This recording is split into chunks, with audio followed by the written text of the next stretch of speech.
Pemirsa, Kejaksaan Agung akhirnya menetapkan Dirut PT Misi Mulia Metrikal Hasnaini sebagai tersangka kasus dugaan korupsi penyimpangan dana PT Waskita Beton Precast.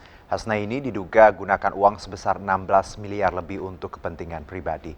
Hasnaini yang dijuluki si wanita emas berteriak histeris saat dijemput paksa petugas di rumah sakit untuk menjalani pemeriksaan di gedung Kejagung.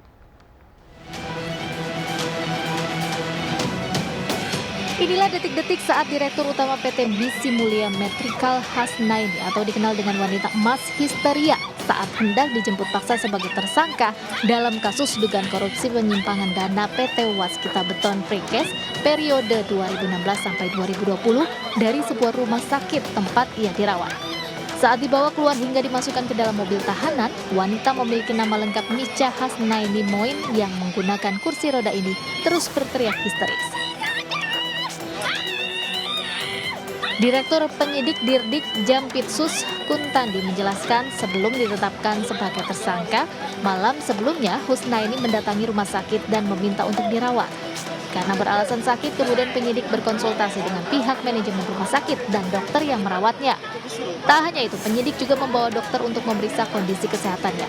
Hasilnya, bersangkutan dalam keadaan sehat dan bisa dihadirkan di Kejaksaan pada hari ini. Sebelumnya, Hasnaini pernah diperiksa sebagai saksi perkara tersebut pada 31 Agustus lalu.